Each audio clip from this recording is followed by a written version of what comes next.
It started when I returned home from work that fateful Friday night. Me, tired from work, drained of energy from meeting assholes I had to be polite to, and teetering on the edge all day.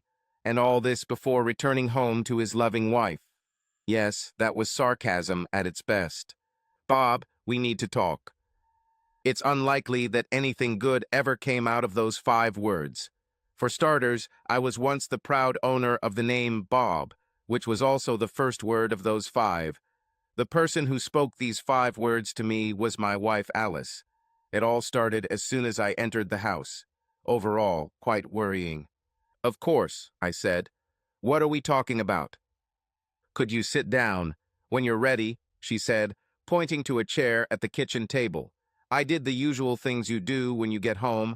Take off your coat, hang it up, take off your shoes, put on your slippers, wash your hands, etc. When I was ready, I sat down as she asked. Silence. Well, I thought. Well, what are we talking about? I asked. A little more silence. Slight anxiety, slight eye movements, as if she wanted to say something, but didn't know how. I'm all ears, Alice. What's the matter? Even more silence. Bob, I don't know how to say this. Well. Alice, you're starting to scare me. Did something happen? Silence and indecisiveness on her part. Maybe it wasn't what I was sure of. Health problems, perhaps? Crap. What's going on? Is this related to your tests? Tell me already. Oh no, God, no, it's not the tests. They're fine, I have nothing. No, really, Bob, I'm fine. I mean, with my health, it's okay. Really.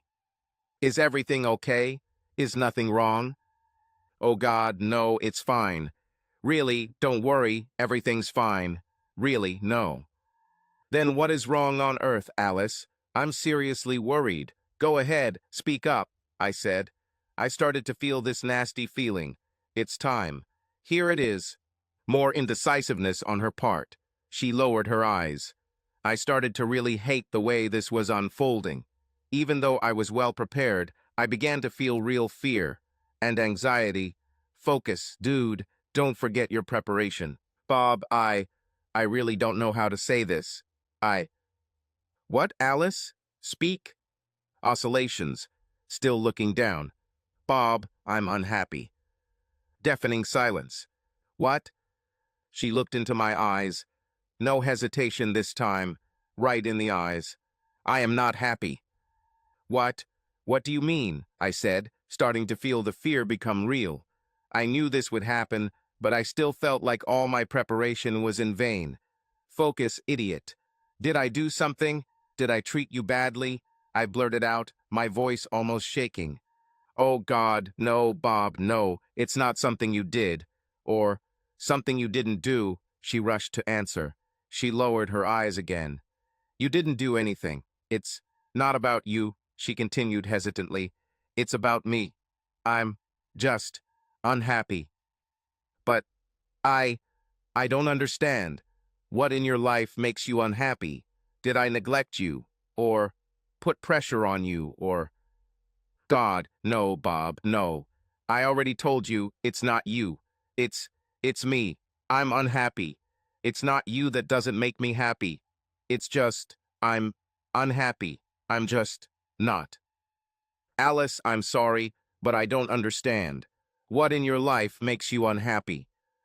More hesitation, eyes down. Oh, if someone called it the surprise of the century, it would be an understatement. Even my training didn't prepare me for this. All? She nodded. Alice, I don't understand. I don't understand. We have a great life, at least I think so. We have 2 children in college. We have a nice house. We don't owe anyone a penny. We have a vacation every year. Everything is fine at work. Your work with charities is in full swing. I just don't understand. What's missing? You wouldn't understand, she muttered, still looking down. This was the trigger for me to prepare to go on the offensive. Well, you're right, Alice. If you don't explain it to me in simple words, how am I supposed to understand? I said in despair. Silence. Now that I think about it, I should be the one who is fully qualified to be unhappy in our marriage. But I can't understand why you wouldn't be happy in it, I said. What? Alice asked in surprise and angrily. Yes, Alice, I have reasons to be unhappy, and you know them because I have said this more than once. If anything, I am someone who has been systematically rejected over the 2 decades that we have been together, on every level, in fact. Oh God, Bob, you're not going to start complaining about love and sex again, are you? Oh, please, no, not this time, she said in mock despair. Well, this may seem tiresome to you, but this is what really hurts me and has hurt me all these years. It may seem like whining to you, but to me, it's real pain. It's a real rejection, at least from my point of view. Vision. You turn what should be associated with love and joy, the actual celebration of love between a man and a woman, into the most tedious thing in the world, work. That's not true, Bob. How can you say that? She interjected with a smug look.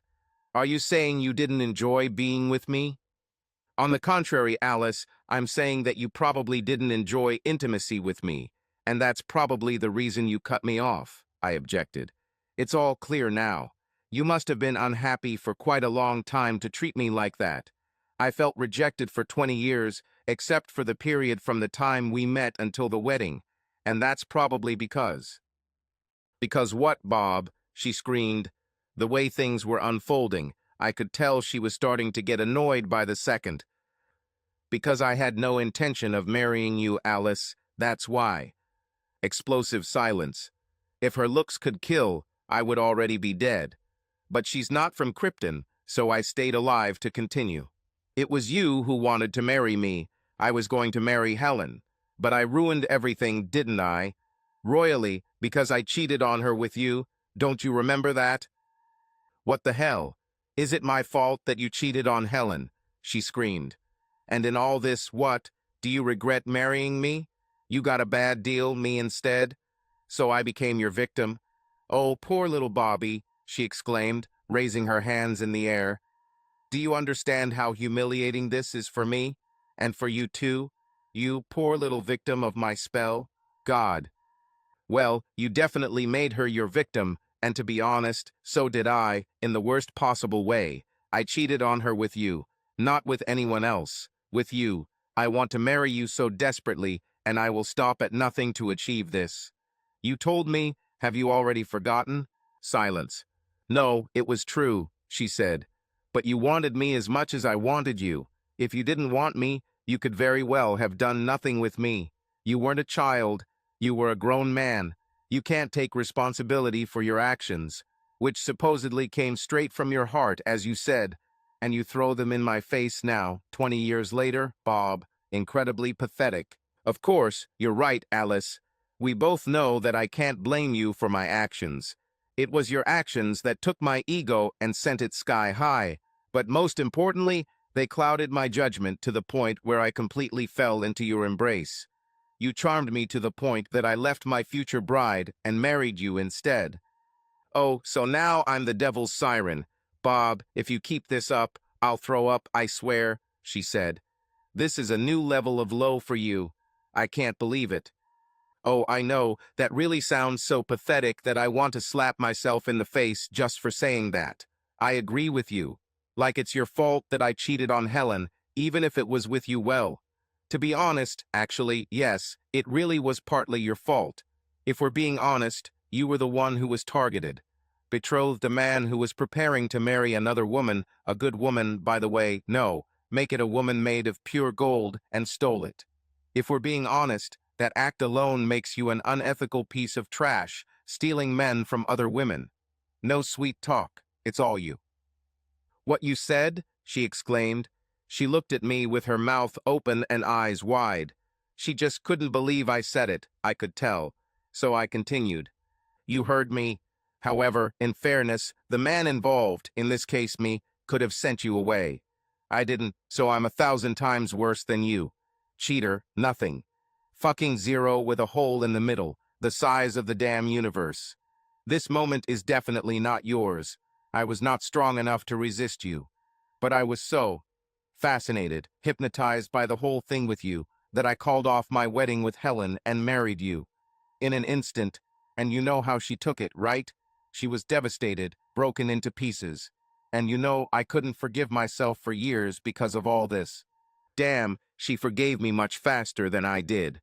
Forgive yourself. And do you know what she said? I left a little silence for emphasis. She didn't take the chance to say anything, so I continued. After what I did to her, which was betrayal at its worst, destroying her dream of living with the man she loved and chose as her life partner, unworthy of me, who turned out to be unworthy of even a spit. She said I deserve better than you. Not that she deserves immeasurably better than me, the traitorous son of a bitch that I really was to her, but that I deserve better than you. Can you believe it? Right through you. She realized that what you presented was a facade that no real woman could compete with. She saw right through me? A facade. What? Wait, let me understand.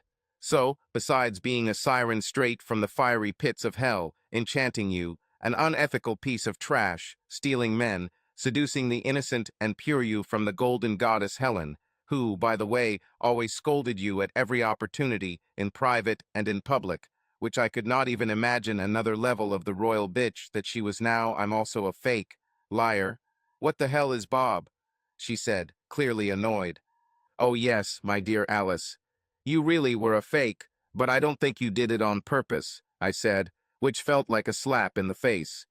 You really created a look that suited me perfectly. I believe you did this subconsciously to distract me from her for your sake, and you succeeded. You gave me such an incredibly perfect match that I couldn't. I was powerless, which meant that I was even less than zero than I was before.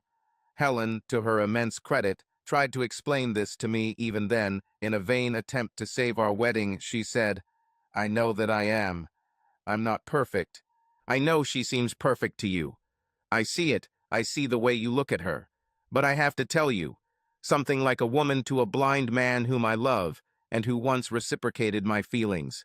What you see in me is the real me, imperfect, but the real Helen. What you see in her is not real. What you see has nothing to do with what she really is. You live in a cloud, Bob. You will regret this for the rest of your life. Not today, but someday. Please don't destroy us over something unreal, she said, begging me to stay. Yes, she spoke badly of me, but the truth is that I was nothing more than a very immature young man back then. Stupid boy.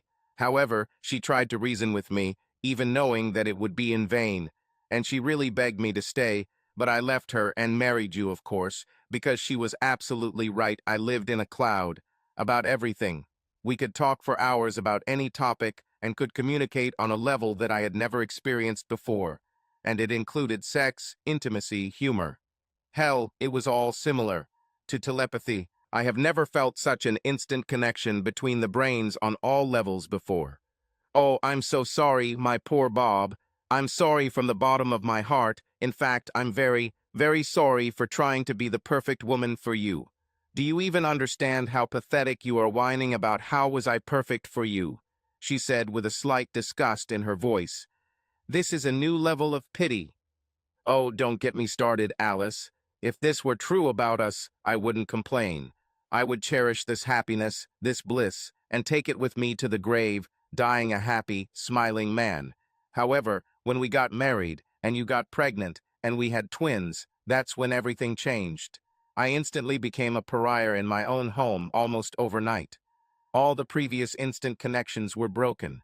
In fact, the complete opposite of what it was before. No connection. In no way.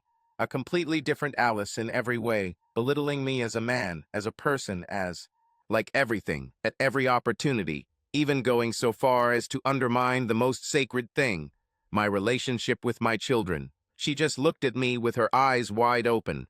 It may have been a surprise to her, but it was well prepared for me. And I was far from finished. Of course, the comment about children was bait that she fell for hook, line, and sinker. What? How can you say that, Bob? I never said anything bad about you to the children. I always set you as an example to them, exclaimed Alice, clearly very annoyed. Nonsense, Alice. Your words were indeed what you said, but your actions were completely the opposite. It was as if you were the boss making all the decisions, and I was a second-class parent in my own home. Even now, when they are in college, how many times do they call you, and how many times do they call me? You constantly if you need money, so it's my fault that I have a better relationship with our children than you. Are you crazy, Bob? She screamed back. In fact, dear wife, in this case, yes, you are to blame. Again, partially, unfortunately for me. You are the one who always, when I wanted to do something with them, said not now, Dad, we have other plans. Or I don't think this is suitable for our children, or such nonsense every time. And for the sake of maintaining peace, I swallowed it, again and again, every time. We were actually doing what I suggested, and you rejected it. I brought it up. You rejected it in front of the kids, saying it might work for those kids, but not for mine. And that was the end of it. Time and activities with my own children. And this became a pattern. You literally molded them according to your own wishes. Over the years, I became just a source of money for them, while you molded them according to your requirements. But you are to blame. First of all, I am to blame here. Do you know why? For putting up with your antics, for allowing you to control everything at your own discretion, and turning yourself into a spectator of your destruction of me as a parent. That's why. She just looked at me with wide eyes, her mouth open, probably short-circuited. What a spineless jerk I've been all this time. A pathetic excuse for a man. No wonder you're unhappy. I haven't been a man since we got married. I let you take my manhood away. What a pathetic loser I am. She came to her senses a little. I I think it's very unfair to use the children against me in all of this, and all these terrible things you say about me, Bob. You're portraying me as some kind of then the supervillain from hell who decided to destroy you. How can you say that after 20 years of living together as a family? She asked the floor, tearing up. Everything is connected, Alice, on my part. I was a second-class citizen in my own home, both as a parent and as a husband. Was blown up as father, not satisfied as a life partner, deprived of all the things that could give me happiness. I'm not even talking about love, sex, and all that. No, forget it. Even just basic intimacy, the most basic acts of affection. Nothing, damn it, Alice. And you are unhappy. Of course you will.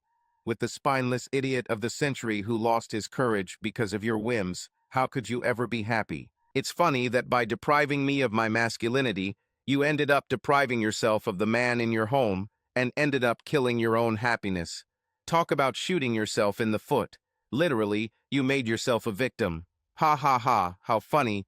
It's a pity, of course, but funny in a perverted sense. How can you say such terrible things? She asked half tearfully. If I was so terrible, why did you stay with me all these years? Because I loved you. No, forget it. I loved that girl you introduced to me. You mean that siren, unethical piece of trash, princess of evil, con woman who stole men? She asked defiantly. Yes, the same one, except for the part about the scammer. If she were real, she would be my ideal match. She would be my absolute ideal. I hoped that she, the girl I fell in love with, was my ideal soulmate and would not turn out to be a deceiver, and someday she would return to me. I waited patiently for her for 20 years. Why else do you think I endured all your antics? And to be absolutely clear, she is not you. You are not she. You are someone else, the one with whom I did not sign up to live for 20 years. She was exactly the one, and you were not the one at all. But I was so spineless that I actually lived with you instead of her, waiting in vain, that she would take your place and warm my life again. But of course, she was just a facade. This is the real you, what I sacrificed everything for. What a stupid, spineless piece of shit I was. I am completely disgusted with myself. No wonder you're unhappy. I'm a pathetic excuse for a man, I said. She looked down again, silent. Obviously, this was unexpected for her. She was probably planning to somehow make me the bad guy here, but I took it all and turned it against her, and in a big way. I didn't expect this, did I, my dear loving wife? If I'm as worthless as you say, why didn't you just throw me out when you found out it was all a hoax, as you say? She asked with some impudence. I am a decent person, Alice. My love amounts to a commitment to our marriage, to us. I am committed to doing everything in my power to give you a good, comfortable, happy, and fulfilling life, as best the masculine version of me will allow. I tried my best to make sure you were free and not limited in your activities. You tried a million different things before you finally settled on charity, and I supported you in each and every one of them. And I took care of the children. Everything else. And did I complain at least once? No, I didn't. Silence. And now you're throwing it in my face that you're miserable. After 20 damn years of endurance, after everything I've done to ensure you have as little trouble as possible, while I was the one who got the short straw in almost everything. But he continued anyway, I really understand, Alice. At least your life was without problems. She looked depressed. I understand that having no problems doesn't equal happiness, but that is better than having no problems, right? Or not? I asked rhetorically. I already knew the answer to this question. Thank God for my preparation. Anyway, now that all this has come out, please tell me what exactly makes you unhappy, Alice. I have a morbid curiosity to know. She did look alarming, to say the least. She was silent for a while, as if trying to find the words to say what she wanted to say. I tried to tell you already. Nothing in my life makes me happy anymore. I'm just walking on the beaten track. Really? So all of this is a lie you've created? All the parties you throw for your friends? All the bachelorette parties you always have? All the fundraisers you hold for charity? All the housework and cooking, which you never do, because I pay for the servants out of my own pocket, even though you are the one who doesn't want to do it, because they make you feel like a slave at home, as you said, all the home modifications and decorations and everything else. What? You wanted it, and I paid for it. Your car, which you chose at your own request, and I paid for, does all this, created especially for you, make you unhappy? Well, if that's the case, is it golden? A cage that you built for yourself and locked yourself in. You made me a slave to build it for you, and now it makes you unhappy. Silence. You make me feel guilty for the way I feel, Bob. You've turned me from a fake, an evil, a vain, a conniving, betraying princess of evil into a now infantile, spoiled child, and a disoriented woman drowned in her vanity. At least do me a favor and decide who I am, she said, clearly upset. I'm just stating the facts, Alice. Is there anything I just said that isn't 100% true? Did I lie or exaggerate anything? Anything I mentioned that you didn't mean, and I delivered without asking questions? Was I lying or exaggerating here? Silence again. That's what I thought. So we both agree that what we have is essentially made just for you and paid for entirely by me. So I'm still waiting for you to tell me what makes you unhappy. So far, your life seems to be focused only on you. So what part of your life, centered on Alice, is making you unhappy? I said, with obvious sarcasm. Well rehearsed, too. If this continues like this, I've heard enough. I refuse to continue this conversation. I'm sick and tired of being accused of all the sins, plus the fact that I'm tantamount to an immature, selfish child. You're not a saint yourself, Bob, so stop it, teach me, she said in complete despair. Really, Alice? What unholy did I do to you? As for you, a saint is at least an accurate description of who I was, especially considering how you treated me. Not just any saint. Damn job straight out of the holy books. And if that's not the case, I defy you to tell me what I've ever done that doesn't fit that description. You smug bastard, she snapped at me, seething with rage. I saw the rage in her eyes, and it was very painful. She really wanted to make some kind of line, I could see it. She was trying to find something to throw in my face. The sad truth is that I treated her like a queen, and this was probably my death. The silence is deafening, my dear wife. You cannot find a single thing I have done to humiliate you or make you feel less like a queen in our home. You have been groomed from head to toe for everything you have ever wanted to. I made it my life's goal to make you happy, even if I wasn't happy, and there is a very good reason for this. Do you know why? I suppose not, but I feel that I will now be enlightened, she said with mockery and challenge. Because I loved you, at least the version of you that I met, and remnants of that permeated my entire life with you. And I hoped for her return, and because I swore to do so, and because your father asked me about this, he never threatened me with cruel death if I hurt you, like most fathers. He simply told me, Alice and Ariana are all I have. Ariana married a scumbag. I'm probably aware. I made a mistake as a parent.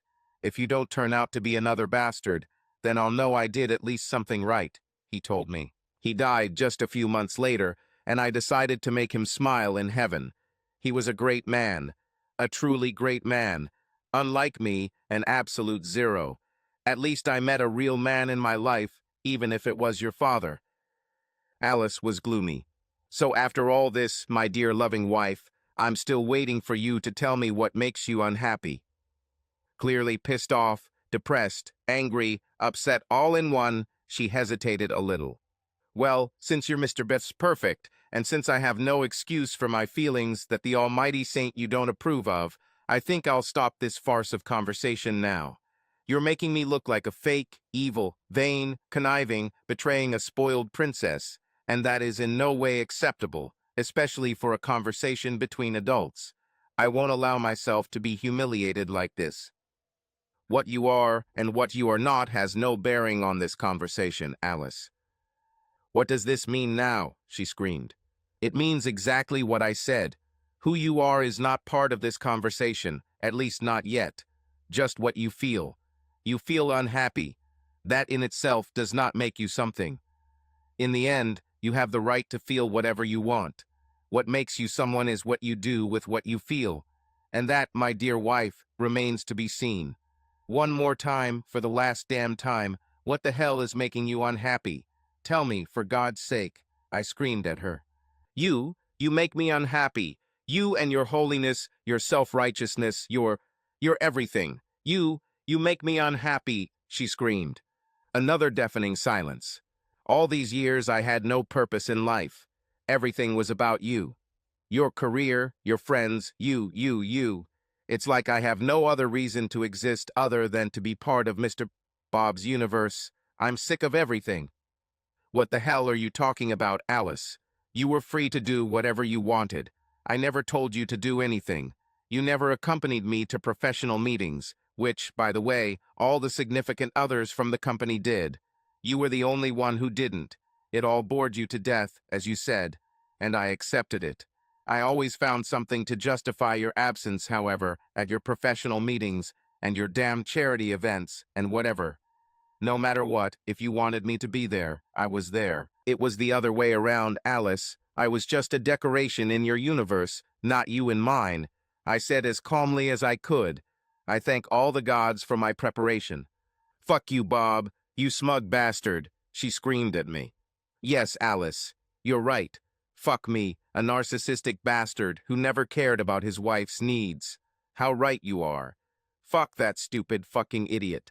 Yes, Alice, fuck stupid old me, I said. Answer. Well, she clearly expected to have the upper hand in this, but so far she hasn't had success. Look, Bob, this is going nowhere. You're too narcissistic to even try to understand my point of view. This whole conversation is pointless, she said. In fact, it's the other way around.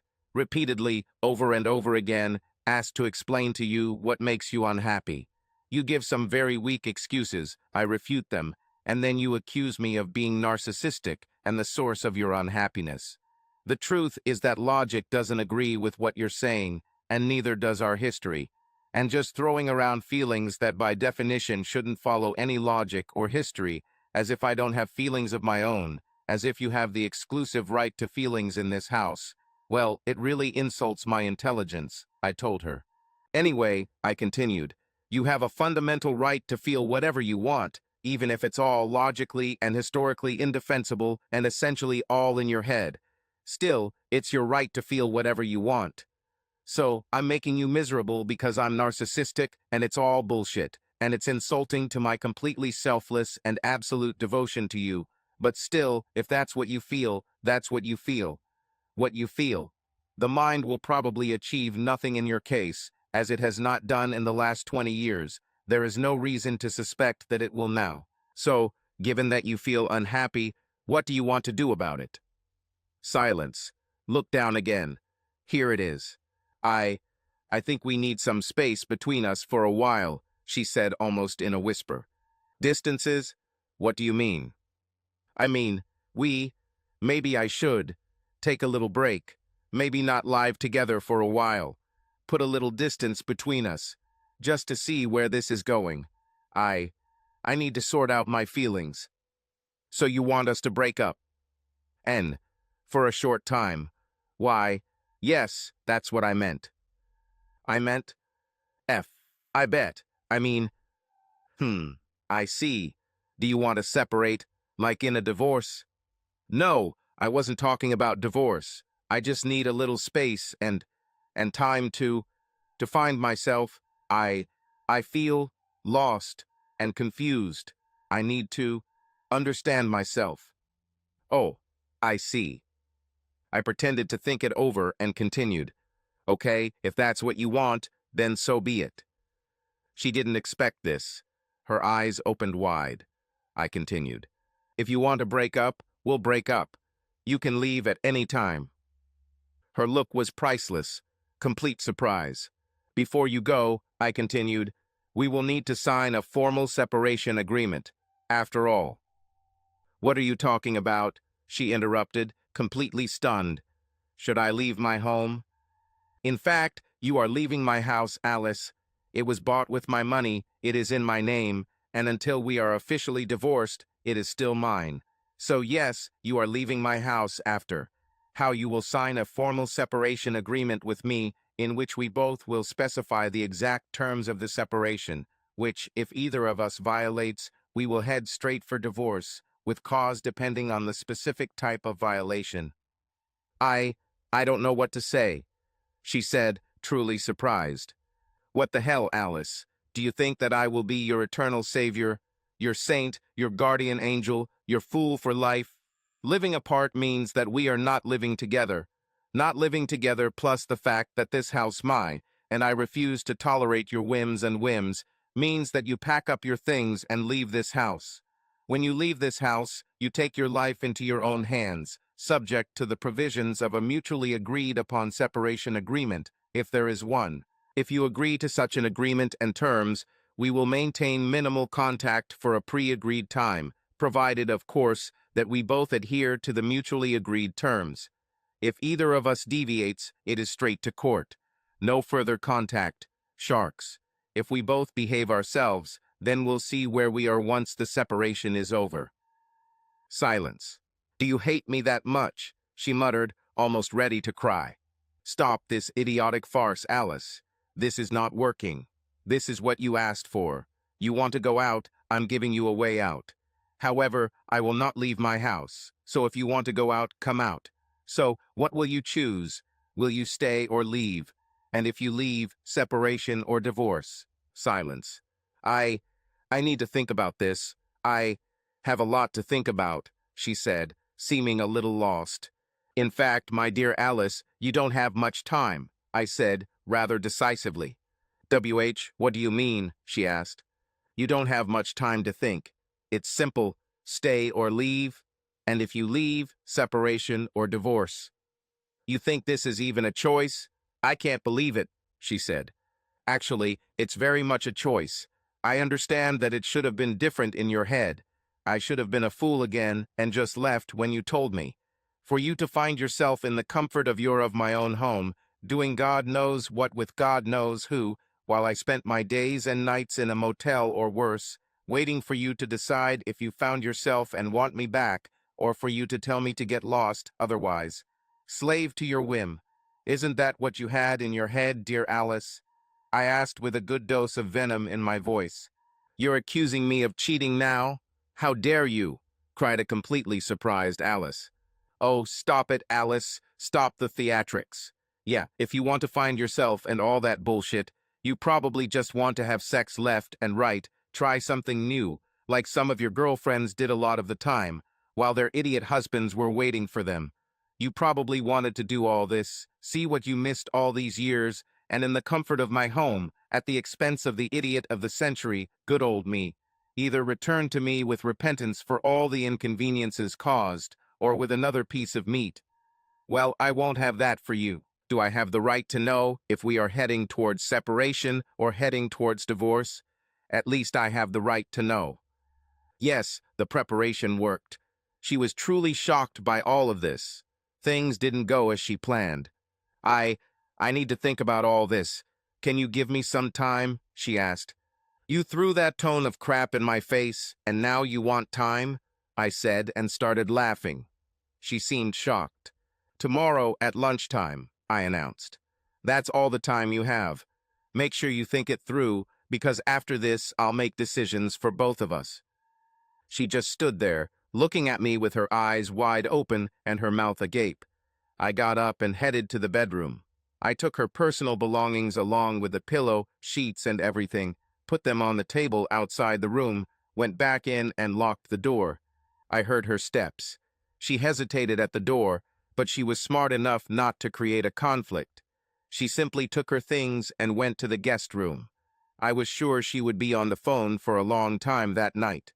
I, on the contrary, did not do this. The only thing I did before falling asleep was send one SMS. We have begun, it said. As soon as I read the OK response, I deleted it, turned off the phone, and went to sleep. My sleep that night was completely miserable. I was so emotionally drained from the whole confrontation with Alice that as soon as I went to bed, I passed out. I woke up the next morning to a very quiet house, eerily quiet. I got up, performed my usual morning ritual, and left the bedroom. She was nowhere to be seen, but the sound of the TV was coming from the guest room, which meant she would be there, at least for a while. For my part, I just did what I usually do on a Saturday morning, went to the basement to work out, then went to my room to read a book, catch up on the latest news, and wait until noon. Since I did not hear any sounds from the kitchen, I realized that she was not going to cook. We shared responsibilities, and my cooking was clearly better than hers, by the way, so I realized that I had to be the cook of the day. I went into the kitchen and prepared what would probably be a very unique lunch, and not because of the food, of course. The food itself was okay lentil soup, one of my favorites, and I can say that I know how to make delicious lentil soups. I learned from the master, my mother, who was a true genius in the kitchen. But the uniqueness of the dinner had to do with the circumstances, not my cooking. At 12:55, I called her in for lunch, as I usually do when I'm the designated cook, and set the table. She reluctantly appeared a little later, greeted me, thanked me for cooking, and sat down at the table to start eating with me. I can say that my lentil soup was great, and it's true. It had everything you needed for the perfect soup: garlic, onions, tomatoes, olive oil, a little oregano, 2 types of peppers, ginger, an assortment of spices, salt, everything you needed. The perfect lentil soup.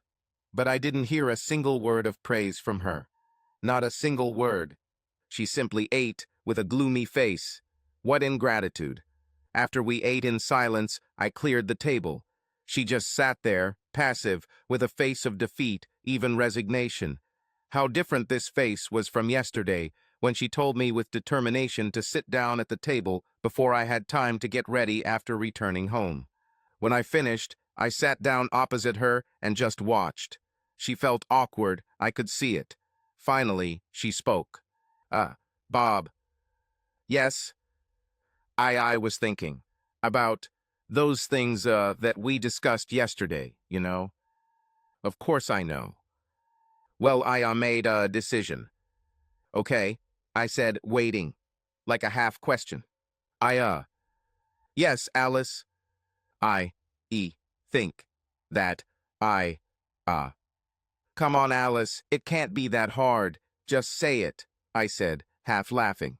I will give this, our marriage, one more chance, I think, she said, stuttering and looking anywhere but at me. So let me get this straight, I said. Will you give our marriage another chance? Is that what you say? Yeah, that's what I'm saying. I see, I said. I showed no emotion. He was just silent. She was becoming more nervous by the second. Well, she half asked. Well, Well, what do you think? She asked. You're asking me what I think? About you wanting to give our marriage another chance, you mean? Yeah. Well, I have a lot of remaining questions. Like, does this mean the whole separation talk is off the table? Yes, sure. So, you decided not to be separated from me and continue our life? Yes, that's what I said. I see, I said. Then I looked her straight in the eyes and very calmly asked the question that I knew would explode our destiny. Does George know about your decision? The silence that overtook the room was equivalent to 1,000 hydrogen bombs. She opened her eyes wide, and all the color drained from her face. She just looked at me, unable to speak. Hesitantly, she gathered herself enough to be able to function on a basic level.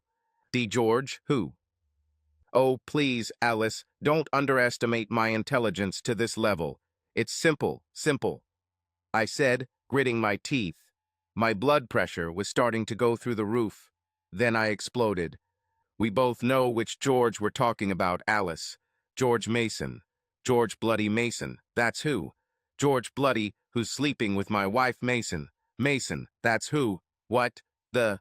Damn it. Damn it. You. Damn it. Woman of easy virtue, I screamed, beyond all reason. I growled at her, and she just looked at me, unable to speak, move, do anything. No reaction. I gathered myself internally to continue. You thought I was that stupid, that I wouldn't recognize it? I asked. She just looked at me without further reaction. I asked you a damn question. Did you think I wouldn't find out? Silence. Answer me, damn it, answer me. Or, I swear to God. I screamed at her with my mouth clamped shut, all the veins popping out of my neck and head. I had to look like I was ready to either have a stroke or decapitate her with my bare hands. I have no doubt that I could have done it at that moment. I didn't think you'd find out, she said as quickly as possible, clearly fearing for her life. Her answer relieved me a little. She really thought I was that stupid. She really thought. We had been married for 20 years, and she thought I was so stupid that I would never know that she would cheat on me. She really thought I was that stupid. It was so sad. One of the saddest moments of my life. Not only because of the betrayal itself, but also because of her such a low opinion of me. I knew she was cheating at a very early stage. I followed her and already knew a few facts. When I hired a private investigator for a lot of money, I got the whole story, which was surprisingly unsurprising. George Mason was a womanizer who preyed on married women, and one of his conquests was my wife. She was obviously completely bored by the fool of the house that was me, and was the perfect target for this son of a bitch who was simply feeding her vanity with lies, inflating her feminine ego. She played the role of hard to reach with me, but she did everything with him voluntarily. I knew everything because my man recorded everything on video, audio, and transcripts. I saw everything, heard everything, read everything. I knew what she was telling him, how she didn't even defend my name when he scolded me, although we both know that I'm twice as good as him. How ironic. And of course, there was talk about how she would break up with me and spend several weeks alone with him in this house in my bed. I knew it as soon as she said it. Live. They were expensive, but they delivered. She couldn't look me in the eye. She just looked down, very pale, trembling slightly. You can't imagine how painful all of this has been for me. I bet it will be just as hard for his wife. In fact, right now as we speak, Fran Mason, that bastard's poor wife is probably finished going through all the stuff I sent her.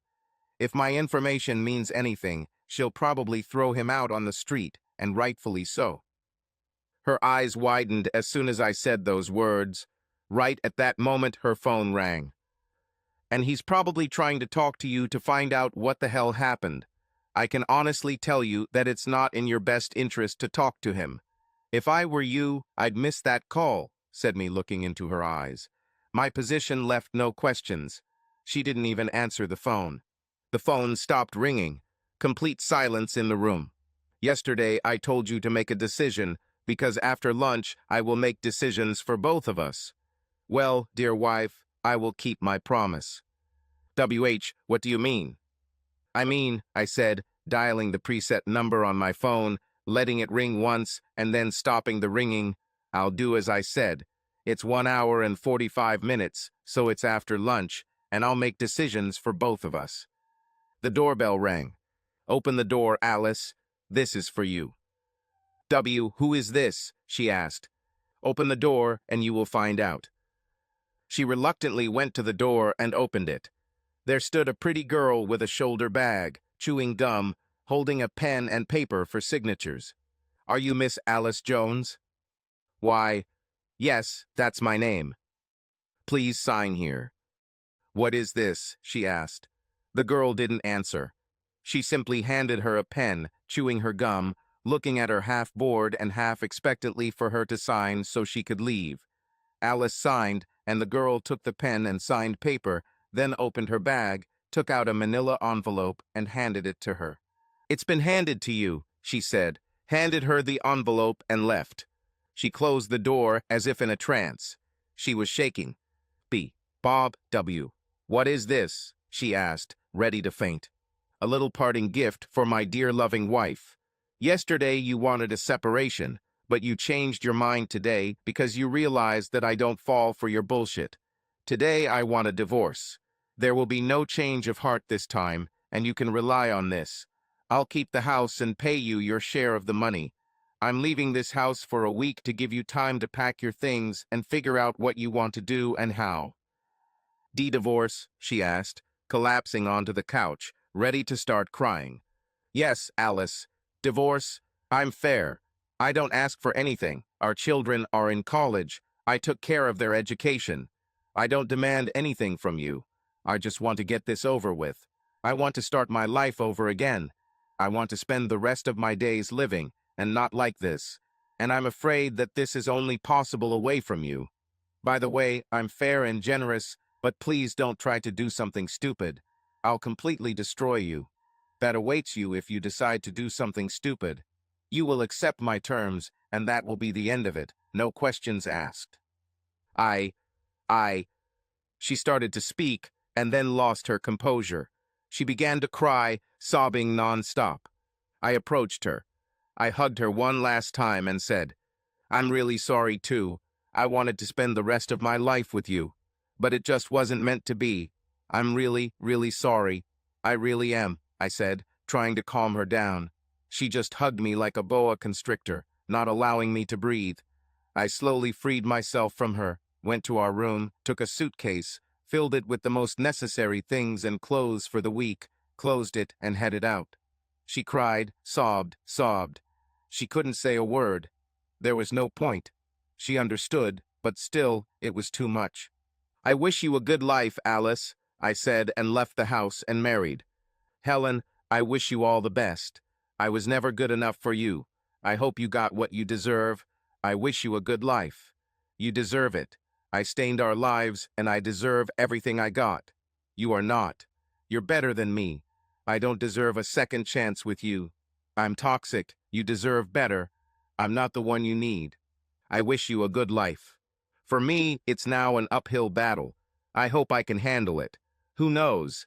What doesn't kill you makes you stronger. Whether this will kill me or whether I will survive, time will tell. Good night, and good luck. I'll need it. Subscribe to our channel so that your love doesn't cheat on you, and go ahead and listen to the next story, because this story is nothing compared to the next one. If you're under 18, don't even think. Click to the next one. Click to the next one. Click to the next one.